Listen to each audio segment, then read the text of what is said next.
Autre chose d'important également, c'est le fait que, par défaut, au départ, ça paraît assez logique, on va commencer à modéliser le bâtiment en mettant le niveau 0 à 0. Effectivement, donc on est bien ici dans un logiciel 3D, donc les murs que je vais créer seront attachés par exemple au niveau 0 et au niveau 1, et ces murs feront 4 mètres de haut. Leur niveau qui sera renseigné, le Z du mur, sera à 0 et à 400. Alors, c'est assez logique de procéder de cette manière-là. Par contre, il est tout à fait possible qu'à un moment, je doive renseigner des altitudes de niveau, non plus sur base de 0 et 400, mais par exemple sur base de coordonnées Lambert. Donc, le 0 devrait par exemple être à 59,60 pour dire quelque chose. Je ne vais évidemment pas, si j'ai ces renseignements-là assez tard dans l'élaboration de mon dossier, déplacer mes niveaux au niveau réel Z du terrain. Pour ça, j'ai une commande qui va me permettre de demander au niveau de cet affichage d'avoir soit un niveau renseigné sur base d'une altitude qu'on va appeler altitude projet, niveau du projet, qui correspondra au 0 pour le rez-de-chaussée, soit à travailler en coordonnées réelles, ce qu'on va appeler les coordonnées partagées. Alors, pour ce faire, c'est assez simple. Je peux, au niveau de l'onglet « Gérer » ici, venir dans l'emplacement du projet et gérer ici, au niveau des coordonnées, cette commande-ci qui me permet de spécifier les coordonnées d'un point. Alors, une fois que j'ai activé cette commande, je vais venir par exemple sur l'extrémité du niveau et cliquer.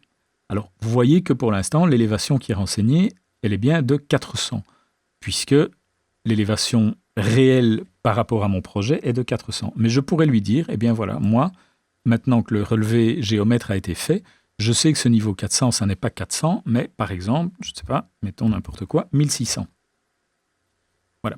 Il a enregistré la coordonnée partagée de ce niveau, mais ce niveau, pour l'instant, renseigne le niveau du projet. Et donc, je vais pouvoir, de manière totalement immédiate, pouvoir demander dans l'affichage d'une vue, que ce soit une élévation ou une coupe ou n'importe quel autre élément, avoir un niveau ici qui va renseigner les altitudes sur base du projet ou sur base de ces fameuses coordonnées partagées. Alors pour ce faire, je vais sélectionner le niveau et je vais aller dans son type.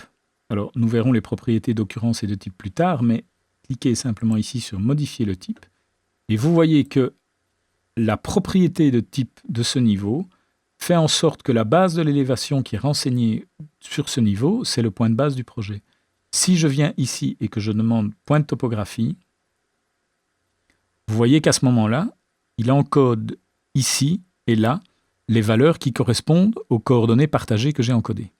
D'accord ? Et donc forcément, tous les niveaux vont être adaptés et j'ai mes coordonnées qui sont modifiées. Donc si à un moment, dans l'élaboration du dossier, on décide par exemple pour une raison quelconque de monter tout le bâtiment de 15 cm sur le terrain, c'est une opération qui se fait au niveau de mon dossier graphique immédiatement.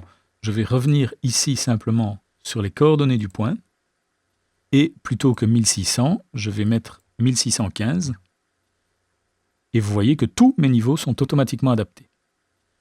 Donc je vais pouvoir, dans mes vues, au moment de l'impression par exemple, si pour l'élaboration du dossier je préfère par facilité avoir 0 et 400, ici, je peux resélectionner ce niveau, demander de travailler plutôt sur le point de base du projet, je récupère mes 0,400, mais par contre, dès que je vais vouloir faire l'impression du dossier, si je veux travailler en coordonnées Lambert, il suffira de sélectionner dans une des vues, quelle qu'elle soit, ce niveau et de repasser en point de base topographie pour avoir les niveaux réels.